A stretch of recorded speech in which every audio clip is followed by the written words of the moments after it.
இந்த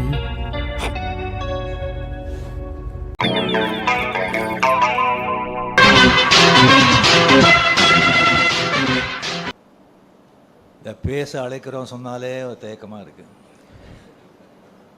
ஏன்னா நான் பேசினாலே ப்ராப்ளம். ஒன்று எனக்கு ப்ராப்ளமும் மற்றவங்களுக்கும் ப்ராப்ளம். ஏதாவது வந்து கழுப்பிட்டே இருப்பாங்க, ஏதாவது பேசிகிட்டே இருப்பாங்க. நான் சும்மா இருந்தால் இவர் என்ன பேசவே மாட்டேங்கிறாங்க, வாயில் என்ன கொலை கட்டே வச்சுருக்காரா அப்படின்னு சொல்லி கலாட்டா பண்ணுவாங்க, கிண்டல் பண்ணுவாங்க. பேசுனா இப்போ பேசு அப்படின்னு சொல்லுவாங்க.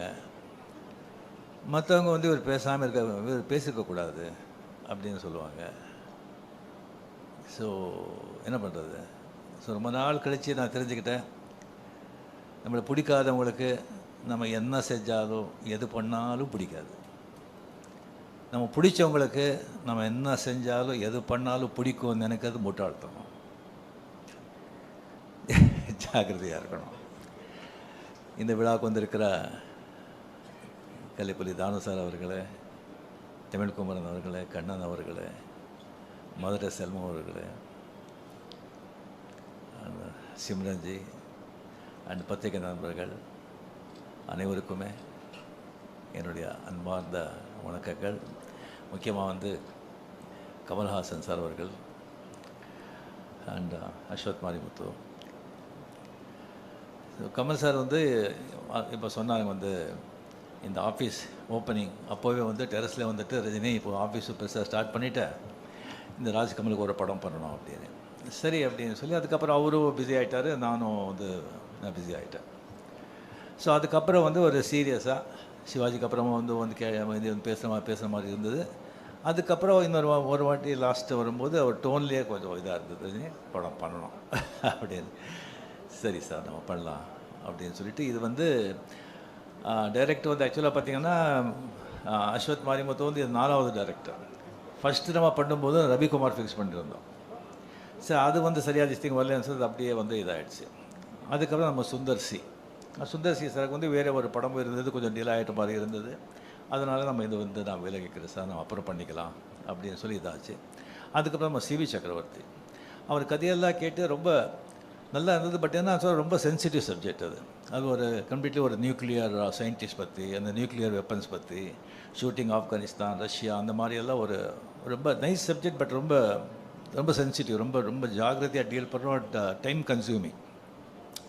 ஸோ அதனாலே வந்து அதை வந்து நம்ம அப்புறம் இது பண்ணிக்கலாம் அப்படின்னு சொல்லும்போது தான் அஸ்வத் மாரிமுத்துவை நம்ம வந்து இந்த படத்துக்குள்ளே வந்தார். இப்போ கமல் முதலே சொன்ன மாதிரி இந்த டென்ஷன் எனக்கு வந்து ஏன் அப்படின்னு சொன்னால், கமல் வந்து கூப்பிட்டு ரஜினி நான் கதையும் கேட்க மாட்டேன், எதுவும் கேட்க மாட்டேன், நான் எல்லாத்தையும் உங்ககிட்ட விட்டேன், நீங்கள் என்ன சொல்கிறீங்களோ அதை நீங்கள் பண்ணுங்கள் அப்படின்னு சொல்லிட்டாங்க. அதே தான் பெரிய ஒரு டென்ஷன் ஆகிடுச்சு நமக்கு.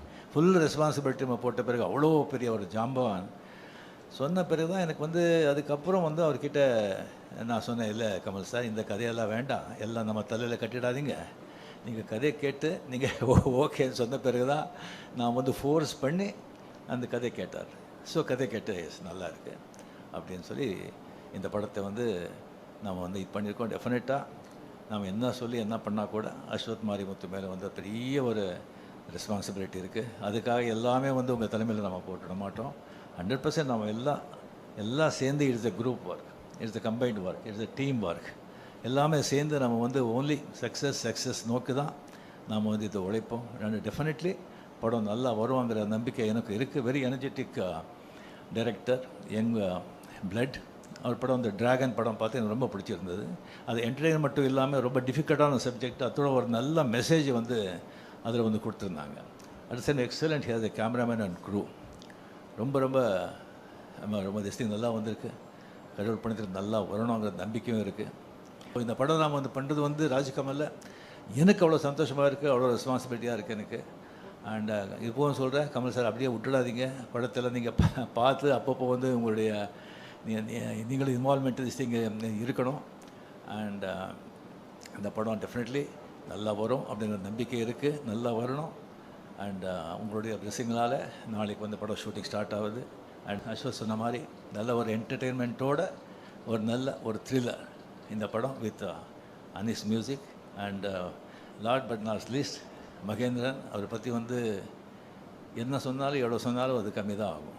ஏன்னா கமல் சார் மாதிரி ஒரு ஆர்டிஸ்ட்டு, அவருக்கு வந்து அந்த மாதிரி ஒரு ரைட் ஆன் திஸ் திங் இல்லைன்னு சொன்னால் அது ரொம்ப ரொம்ப ரொம்ப கஷ்டம்.